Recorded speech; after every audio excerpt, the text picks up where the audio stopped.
오늘 아침에는 누가복음 18장 1절에서 8절 말씀을 가지고 항상 기도하고 낙심하지 말라라는 제목으로 말씀을 나누기를 원합니다. 누가복음 18장 1절에서 8절입니다.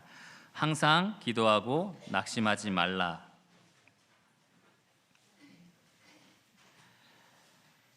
혹시 여러분 군대 용어 중에, 군대에서 쓰는 말 중에 거꾸로 매달아도 국방부 시계는 돌아간다라는 말 들어본 적 있으십니까?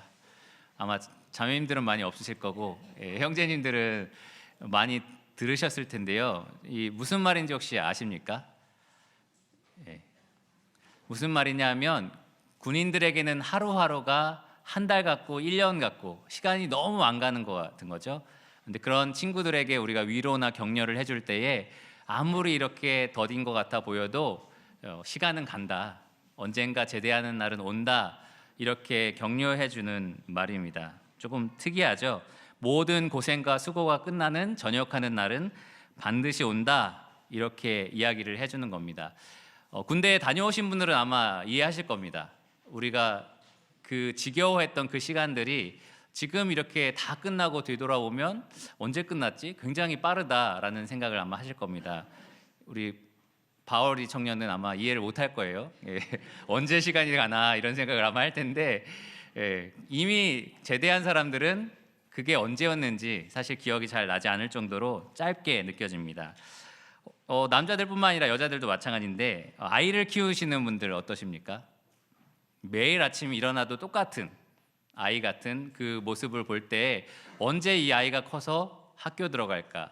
언제 이 아이가 커서 학교 마치고 대학교 가고 혹은 직장을 취업하고 결혼할까?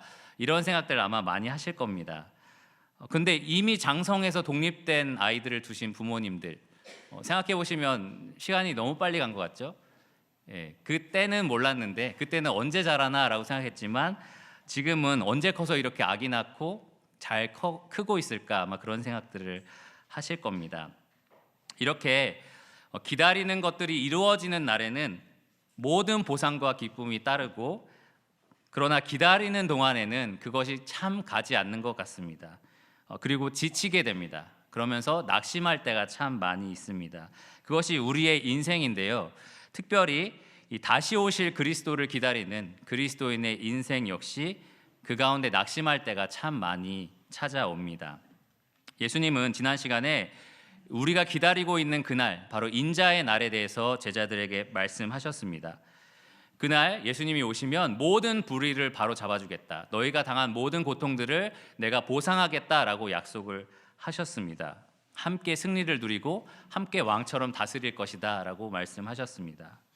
하지만 그날을 기다리고 있는 지금 현재 우리는 승리한 것 같지 않은 삶이 굉장히 많습니다. 굉장히 지치고요, 힘들고 그날이 마치 오지 않을 것만 같고, 그래서 많이 낙심합니다. 어떻게 하면 우리가 주님의 오심을 기다리면서도 낙심하지 않을 수 있을까요? 오늘 그것에 대해서 예수님께서 한 비유를 통해 말씀하고 계십니다. 18장 1절에서 8절까지 본문을 찾으신 줄 알고 제가 읽겠습니다.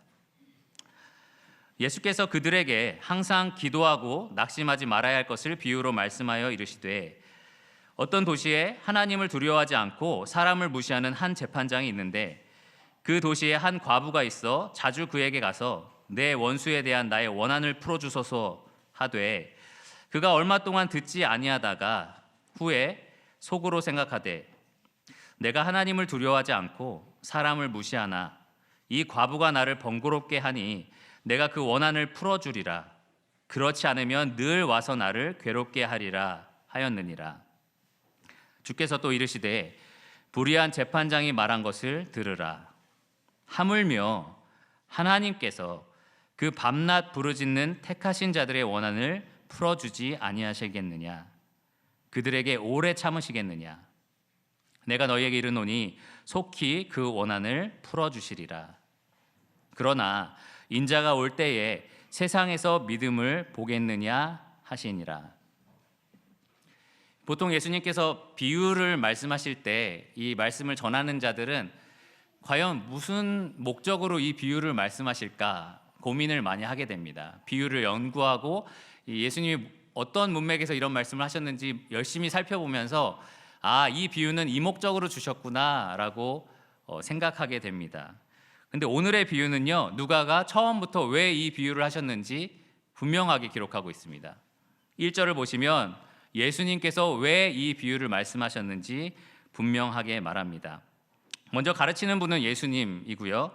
그들에게 말씀하셨다라고 하는데, 여기서 나오는 그들은 17장 22절까지 거슬러 올라가면 바로 계속해서 예수님 말씀을 듣고 있었던 제자들입니다. 이제부터 예수님은 제자들에게 한 가지 비유를 제시하실 것인데, 그 비유를 통해서 두 가지 목적을 이루기 원하십니다. 첫째로는 항상 기도하라라고 말씀하시는 거고요. 두 번째는 낙심하지 말아야 한다라는 겁니다. 바로 그 두 가지 목적을 위해서 이 비유를 말씀하고 계십니다. 첫째로 항상 기도하라라는 말은 데살로니가전서 5장 17절에 나오는 쉬지 말고 기도하라 하고 유사한 표현입니다.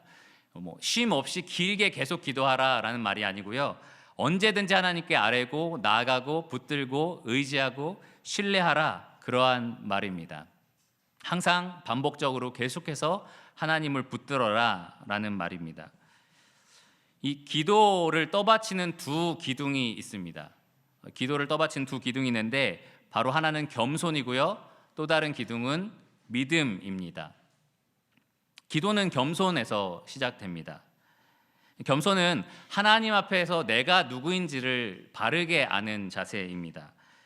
철저하게 하나님 앞에서 나는 의존적인 존재다. 하나님이 없으면 나는 존재할 수 없고 생존할 수 없는 존재다.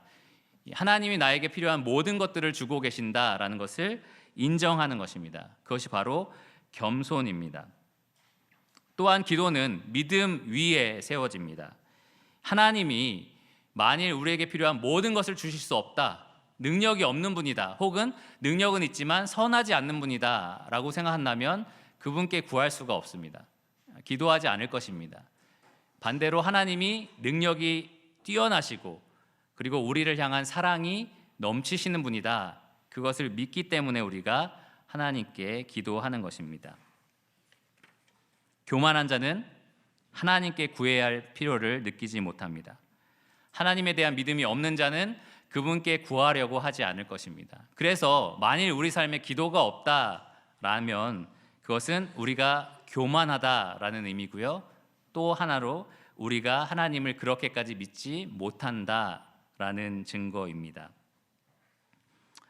예수님은 항상 기도하라라는 것을 우리에게 말씀하시기 위해서 이 비유를 주셨습니다. 두 번째로는 낙심하지 말아라라는 이유로 이 비유를 말씀하셨는데요. 예수님께서는 우리가 낙심할 수 있다라는 것을 충분히 아셨다라는 겁니다. 낙심할 수 있는 상황이 있다라는 걸 아셨기 때문에 낙심하지 말아야 한다라고 말씀하신 겁니다. 잘 생각해 보시면 예수님은 지금 어디를 향해서 가고 있었죠? 예루살렘을 향하여 제자들과 함께 가고 계셨습니다. 그분이 몇 차례나 제자들에게 하신 말씀이 있습니다. 내가 예루살렘에 가면 나는 곧 잡힐 거고 고난받을 거고 죽을 거다. 그렇게 예수님은 몇 차례나 말씀하셨습니다. 17장에서도 인자의 날을 설명하실 때 25절을 보면 그러나 그가 먼저 많은 고난을 받으며 이 세대에게 버림바 되어야 할지니라. 그러니까 자기 자신이 곧 죽을 거다, 버림받을 거다라는 것을 분명하게 제자들에게 밝히셨습니다. 이 제자들은 사실 예수님이 이스라엘을 회복할 왕이라고 믿었습니다. 그래서 심지어 예수님에게 찾아와서 주님이 왕이 되면 좌편에는 제가 앉게 해주시고 우편에는 제 친구, 제 형제가 앉게 해주세요 라고 부탁할 정도였습니다. 자기가 가진 모든 것을 다 버리고 예수님을 따랐습니다. 왜냐하면 예수님이 위대한 분이라는 것을 믿었기 때문입니다. 근데 정작 그들 눈앞에서 예수님이 매맞고 신문당하고 죽임당하고 그리고 묻힌다, 그것을 보는 것은 참 낙심하게 되는 상황이었을 겁니다. 예수님은 그들이 곧 낙심할 거다라는 것을 알고 계셨습니다. 물론 죽음에서 부활하셨지만 40일 동안 제자들과 함께 하신 예수님은 여러분 잘 아시다시피 어디로 가셨죠? 하늘로 승천하셨습니다. 내가 고와 같이 너희를 버려두지 않겠다 약속하시고 다시 너희에게 오겠다라고 하셨지만 그 약속을 붙들고 사는 제자들의 삶이 쉽지만은 않았을 겁니다. 언젠가 주님이 다시 오신다라는 것을 믿고서 선을 행하고 열심히 살고 고난당하고 핍박을 감내하고 여러 가지들을 경험하면서 그 삶이 정말 만만치 않은 삶이었을 겁니다. 낙심하기 쉬운 삶이었을 겁니다. 사도 바울은 여러 번 성도들에게 낙심하지 말라라고 명하였습니다. 갈라디아서 6장 9절을 보시면 우리가 선을 행하되 낙심하지 말지니 포기하지 아니하면 때가 이름에 거두리라. 데살로니가후서 3장 13절에도 형제들아 너희는 선을 행하다가 낙심하지 말라. 이렇게 낙심하지 말라는 말을 예수님의 제자들에게 계속해서 말하고 있습니다.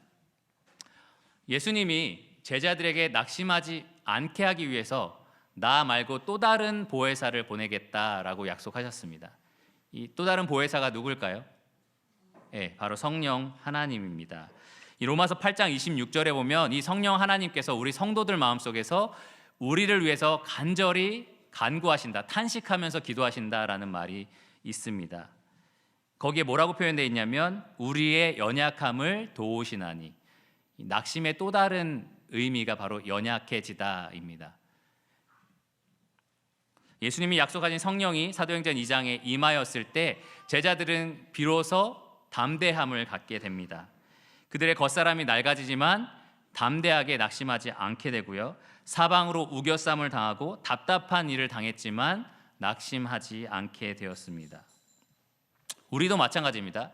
성령을 의지하고 살아가면 우리가 낙심하지 않을 수 있습니다. 하지만 반대로 하나님을 의지하지 않게 되면 우리는 금방 낙심합니다. 하나님의 능력으로 850명의 우상 숭배자들과 싸워서 이겼던 사람, 바알 선지자를 대적하여 이겼던 사람 기억나십니까? 엘리야입니다. 그가 하나님을 의지했을 때 그는 그만큼 담대함을 가졌습니다.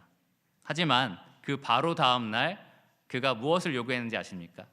하나님 저로 그냥 이 자리에서 죽게 해주세요라고 구합니다. 이 땅바닥까지 낙심을 한 거죠. 하나님을 의지하지 않으면 사람은 그렇게 쉽게 낙심합니다. 이 보이지 않는 하나님 그리고 그분이 하신 약속을 의지하고 신뢰하는 힘, 그것이 바로 히브리서 11장에 나오는 믿음인데요. 그 믿음으로 하나님께 나아가게 하는 가장 강력한 도구가 무엇이냐? 그것이 바로 기도입니다.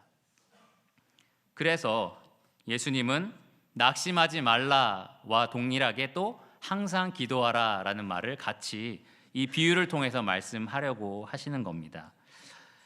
본격적으로 비유를 설명하기 앞서서 여러분들에게 딱 한 가지 질문을 드리기를 원합니다. 여러분들은 예수님을 따르는 삶이 진짜 가치 있고 행복한 삶이라고 생각하십니까? 전혀 대답을 하지 않으셔서 잘 모르겠습니다. 그렇습니까? 네, 좋습니다. 대답은 시원시원하게 하셔도 좋습니다. 그분을 따르는 길이 많은 수고와 고통과 핍박이 있는 길이라 할지라도 세상이 나를 바라보는 기준이나 평가로 보면 별 볼 일 없는 것 같은 삶일지라도 언젠가 우리가 믿고 따르는 주님이 다시 오셔서 모든 것을 보상하실 것이다. 여러분 그것을 믿고 계십니까? 네, 좋습니다. 이 땅에서 우리가 흘린 모든 눈물들, 억울한 일들, 원수에 대한 원한들 주님이 모두 풀어주실 것이다 라고 아마 믿고 계실 겁니다. 하지만 가끔 우리 삶을 되돌아보면 우리는 이 주님의 약속을 굳게 믿고 있지 않은 것처럼 삽니다. 한때 주를 위해서 열정을 많이 가졌던 사람들이 있었는데 그 열정이 많이 식은 것 같아 보일 때가 있습니다.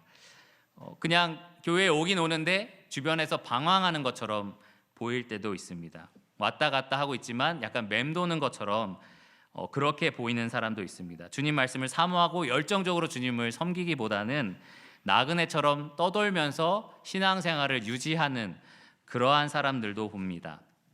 그런 사람들은 문제 있는 성도라고 말을 하는데요. 저는 그렇게 보지 않습니다. 저는 그런 사람들이 낙심한 사람이다 라고 생각을 합니다.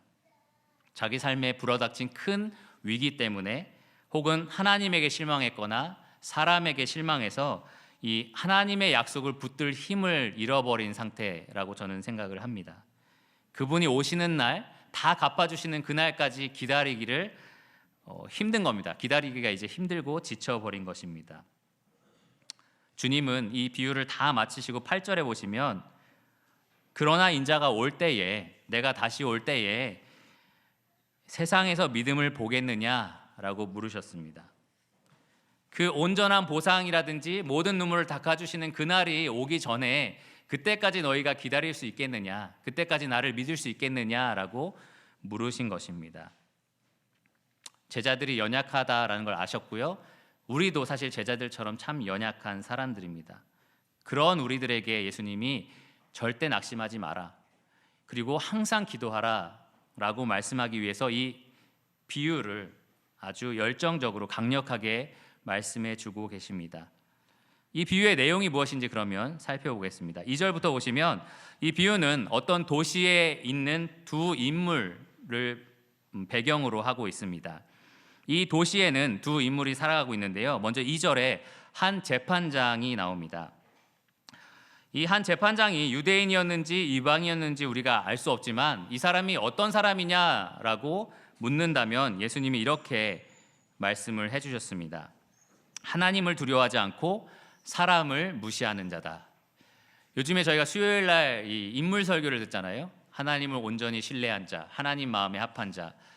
이 하나님이 별명을 지어주신 사람 중에 가장 안 좋은 케이스가 뭐냐라고 물어보면 아마 이런 경우라고 저는 생각을 합니다. 하나님을 두려워하지도 않고 사람을 무시하는 자.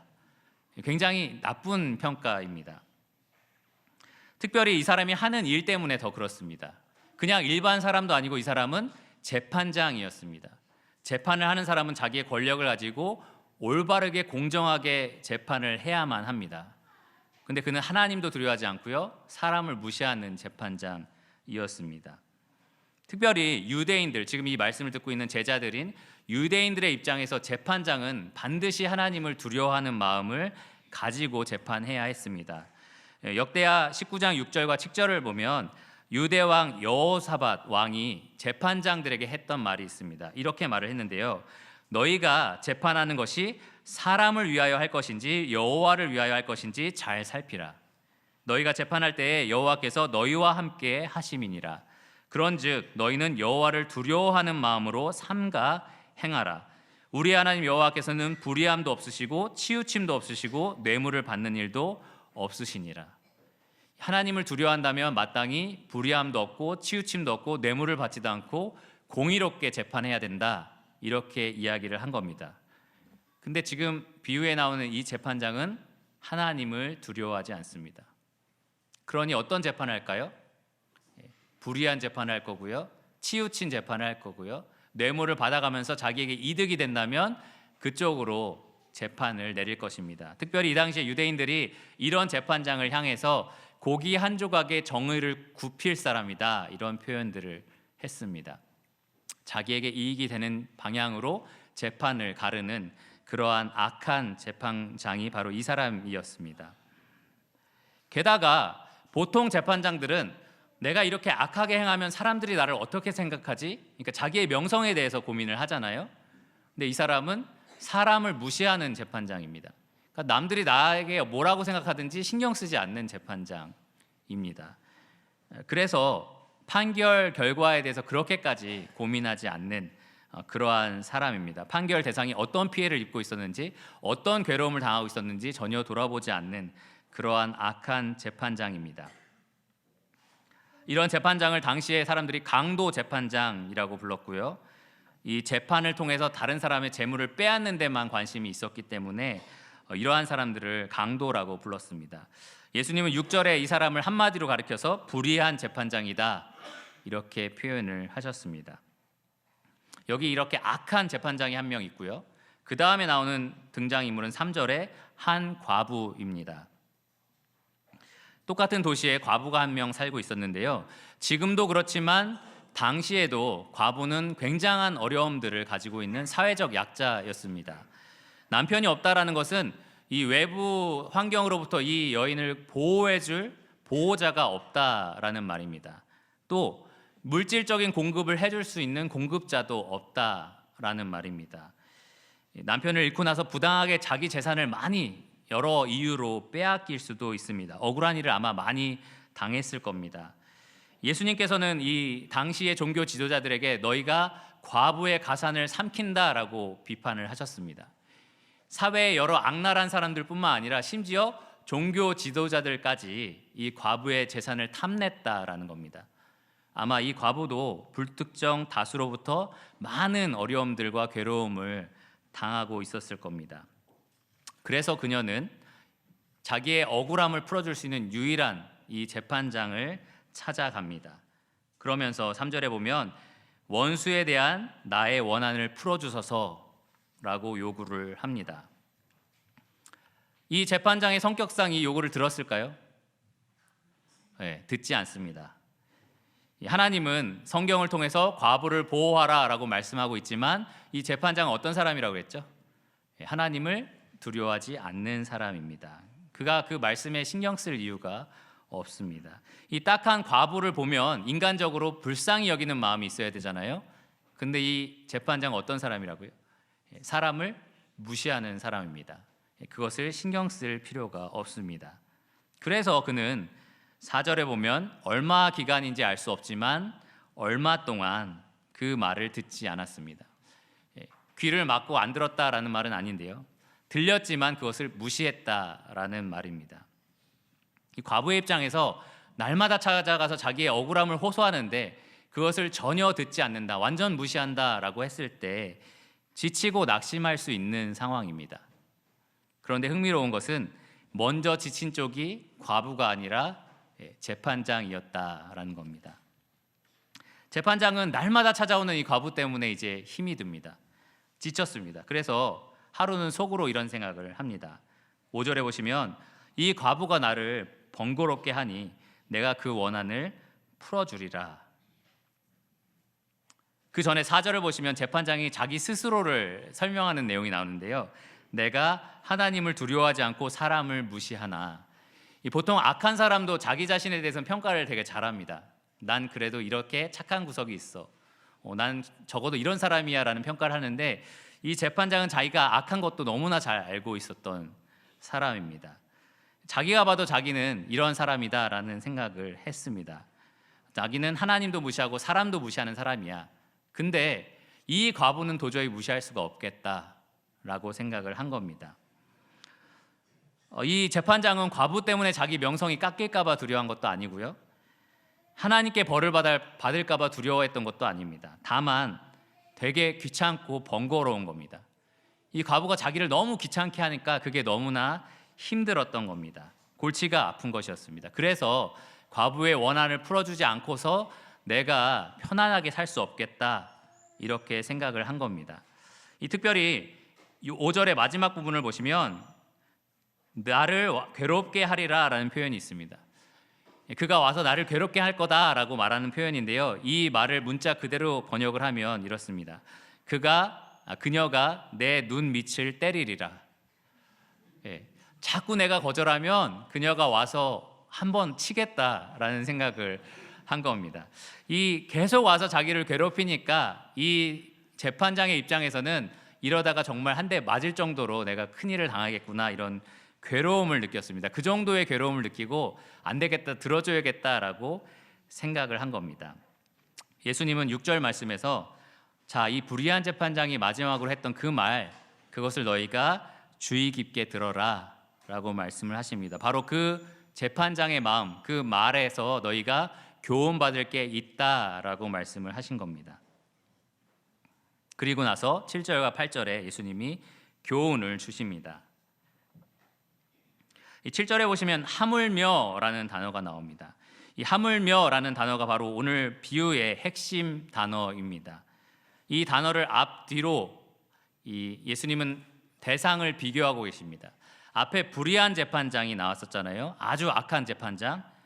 그 재판장과 그 하물며 뒤에 나오는 사람을 비교하면서 예수님은 이 교훈을 강조하려고 하고 계십니다. 7절 하물며 다음에 나오는 인물이 누구죠? 바로 하나님이십니다. 이 하나님은 불의한 재판장과 완전히 차원이 다른 분이십니다. 신명기 10장 17절과 18절에 보면 모세가 하나님을 이렇게 묘사합니다.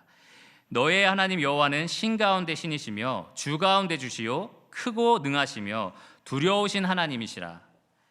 사람을 외모로 보지 아니하시며 뇌물을 받지 아니하시고 고아와 과부를 위하여 정의를 행하시며 나그네를 사랑하여 그에게 떡과 옷을 주시나니. 이 악한 재판장과 완전히 반대되는 인물입니다.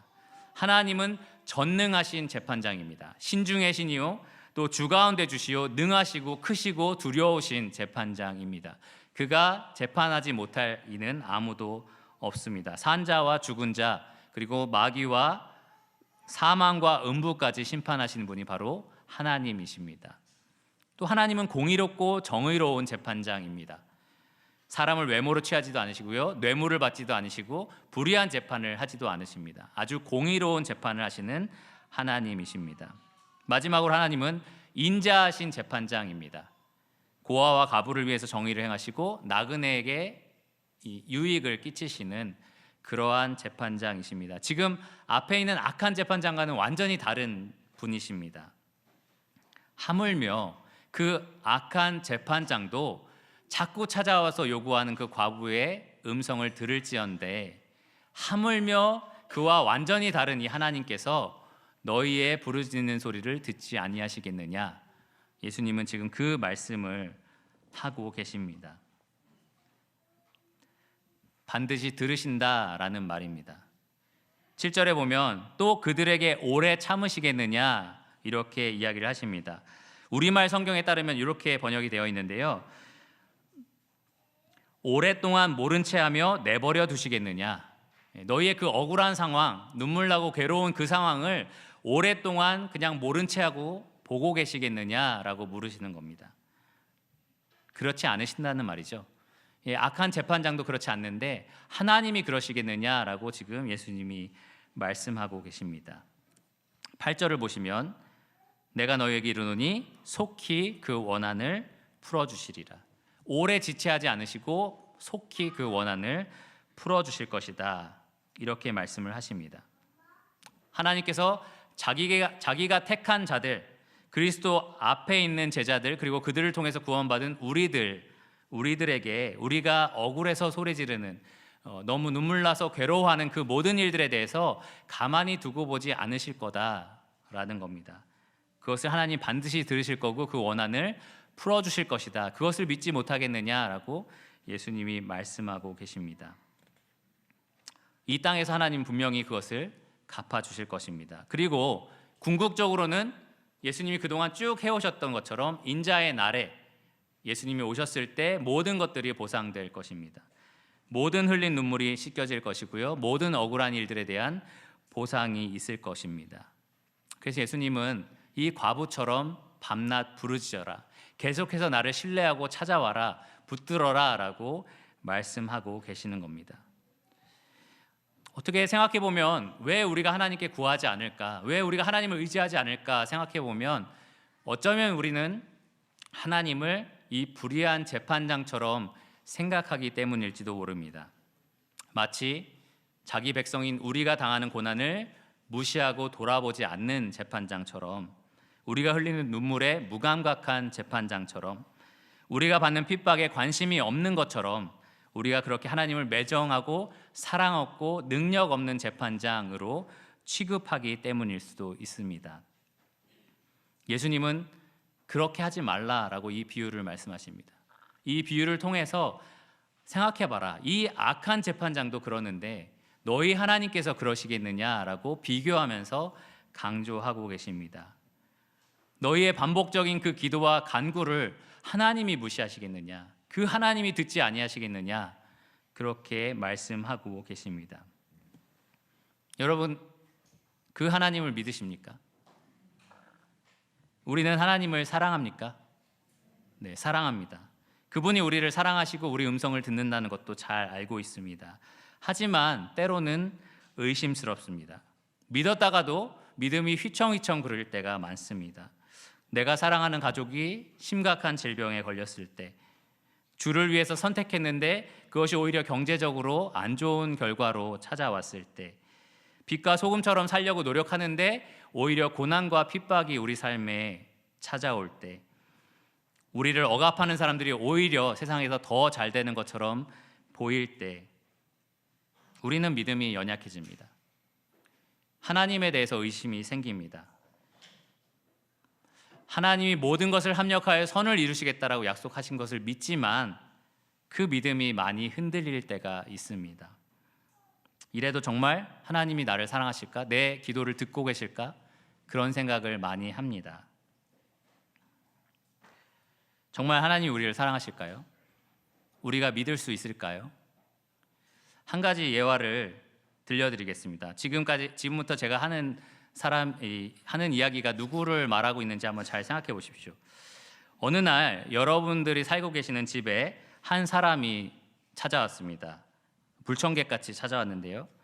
전혀 알지 못했던 사람인데 갑자기 집 안으로 들어와서는 배가 고플 때마다 밥을 줄 때까지 소리를 지릅니다. 울고 짜증내고 마음에 안 드는 일이 생기면 신경질을 부립니다. 누군지 아시겠습니까? 아직 잘 모르시겠습니까? 더 힌트를 드릴게요. 조금 시간이 흐르고 나니까 이 사람이 전혀 불청객이었는데 갑자기 집에 왔죠. 근데 돈을 하나도 벌어오지 않으면서 내가 밤낮 쉬지 않고 힘들게 번 돈을 그냥 달라고 합니다.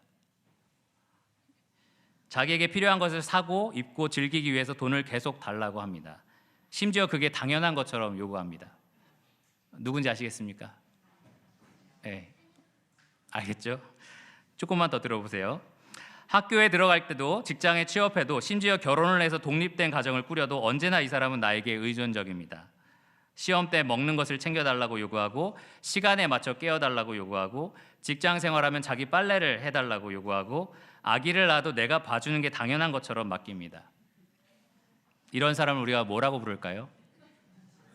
네, 자녀라고 부릅니다. 원수라고 누가 그런 것 같은데요. 네. 네. 이렇게 표현하니까 참 악한 사람 같죠? 근데 그래서 자녀들은 항상 부모에게 불효자 같은 마음이 있습니다. 미안한 마음이 있죠. 근데 부모님의 마음은 어떻습니까? 집에서 태어난 순간부터 자식은 부모의 큰 기쁨이 됩니다. 부모의 사랑은 자식에게 흘러내려가게 되어 있고요. 해준 것이 너무 많은데도 늘 더 해주지 못해서 미안할 뿐입니다. 부모는 자녀에게 이렇게 말합니다. 네가 울어도 좋다. 짜증내도 좋고 신경질 내도 좋고 배고파서 화를 내도 좋다. 돈을 필요하면 내가 돈을 줄게. 그리고 위로가 필요하면 위로도 해줄게. 만일 너에게 눈이 필요하다면 내 눈도 줄 수 있고 만약에 너에게 심장이 필요하다면 나는 내 심장도 줄 수 있다. 네가 행복하게 잘 살 수만 있다면 나는 뭐든지 할 수 있다. 살면서 이거 하나만 꼭 기억해다오. 네가 어디서 무엇을 하든 무슨 일을 저질렀든 세상 사람들이 다 너를 손가락질하는 일을 했을지라도 아빠와 엄마는 항상 너와 함께 있을 거고 네 편이 될 거고 네가 진정으로 잘 되는 일에 함께 할 거고 모든 일에 있어서 최선을 다할 거야. 딱 하나만 기억해라. 그러니 무슨 일이 있어도 내가 너희 편이라는 것을 잊지 말아라. 나를 믿어라. 그것이 바로 부모의 마음일 겁니다. 혹시 그렇지 않으십니까? 우리가 아무리 악하고 이기적인 부모라도 그런 마음이 있지 않습니까? 예수님은 오늘 교훈과 동일한 교훈을 가지고 제자들에게 이렇게 말씀한 적이 있습니다. 마태복음 7장 9절에서 11절까지 너희 중에 누가 아들이 떡을 달라 하는데 돌을 주며 생선을 달라 하는데 뱀을 줄 사람이 있겠느냐? 너희가 악한 자라도 좋은 것으로 자식에게 줄 줄 알거든 하물며 하늘에 계신 너희 아버지께서 구하는 자에게 좋은 것으로 주시지 않겠느냐? 여러분, 하나님께서 우리에게 좋은 걸 주지 않으실까요? 우리가 구하는 것들을 듣지 않으실까요? 우리를 진정으로 사랑하고 계시지 않을까요? 우리가 어떻게 그분의 사랑을 확실하게 신뢰하고 믿을 수 있겠습니까? 그 확실한 증거가 어디 있습니까? 사도 바울은 이렇게 말합니다. 로마서 8장 32절에 자기 아들을 아끼지 아니하시고 우리 모든 사람을 위하여 내주신 이가 어찌 그 아들과 함께 모든 것을 우리에게 주시지 아니하겠느냐. 그것이 바로 증거입니다. 하나님이 우리를 듣고 계시고 귀 기울이고 계시고 우리의 원한을 풀어주실 것이고 우리를 사랑하고 계신다라는 확실한 증거입니다. 지금 예루살렘을 향하여 내려가고 계신 예수님, 그분이 바로 증거입니다. 제자들에게 이 말씀을 하시면서 예수님이 어떤 생각이었을까라는 생각을 해봤습니다. 내가 바로 그 증거야. 아버지께서 너희를 너무 사랑하셔서 독생자인 나를 이 땅에 보내셨고 내가 지금 너희를 위해서 죽으러 가고 있어. 이게 아버지가 너희를 듣고 계시다라는 확실한 증거다. 바로 그 말씀을 하고 계십니다.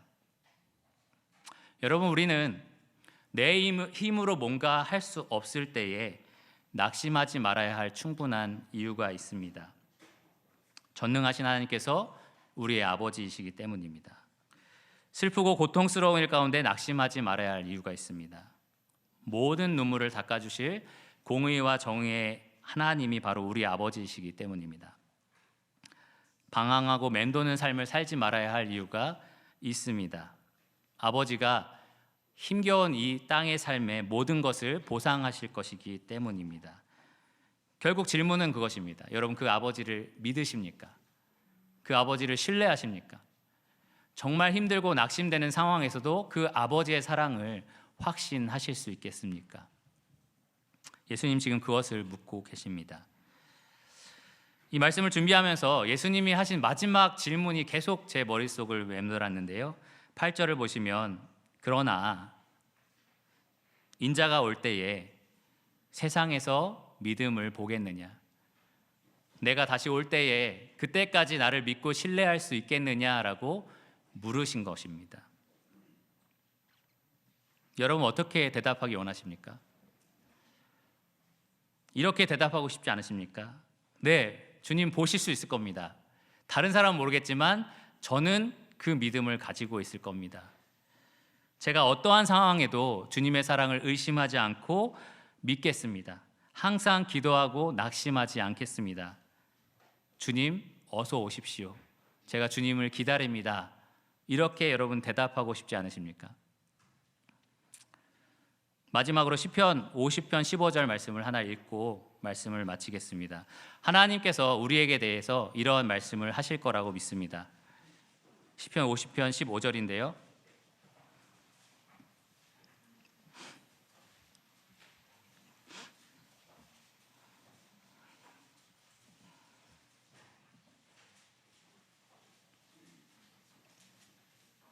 다 찾으셨나요?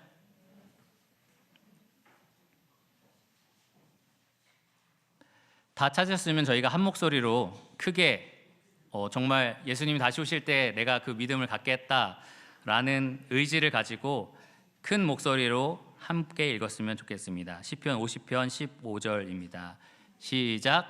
환난 날에 나를 부르라. 내가 너를 건지리니 네가 나를 영화롭게 하리로다.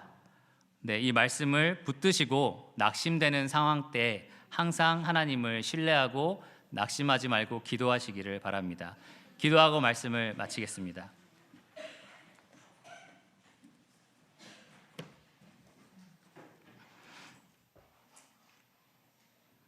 주님, 감사합니다. 저희가 죄 많은 이 세상에 죄에 있는 육체를 가지고 살아갈 때에 낙심되는 일이 참 많이 있습니다. 주님, 성도들의 삶을 하나하나 살펴보아도 그 삶 가운데 그늘이 없는 사람이 없고 또 무거운 짐을 짊어지지 않은 성도가 없는 것을 보게 됩니다. 주님, 우리가 그 짐에 우리 눈을 고정하고 또 우리가 짊어지고 있는 고통을 바라볼 때에 쉽게 낙심하고 또 하나님을 불신할 때가 많은 것을 보게 됩니다. 주님, 우리 눈을 들어서 하늘을 바라보게 하시고 하나님의 약속을 붙들게 하여 주시기 원합니다. 예수께서 오늘 말씀을 통해 우리에게 교훈하신 것처럼 하물며 하나님 아버지께서 나보다 더 좋은 부모가 아니시겠는가 생각하고 주님을 온전히 신뢰하고 믿을 수 있도록 도와주시기를 원합니다. 절대 지치지 아니하고 간절히 하나님께 나아가 간구하는 주의 백성이 되게 하시기 원합니다. 그리하여 모든 환난 가운데 오직 주님의 구원하심으로 말미암아 하나님께 영광을 돌리는 주의 백성이 되게 하여 주시기 원합니다. 모든 것을 감사함으로 예수님 이름으로 기도드렸습니다. 아멘.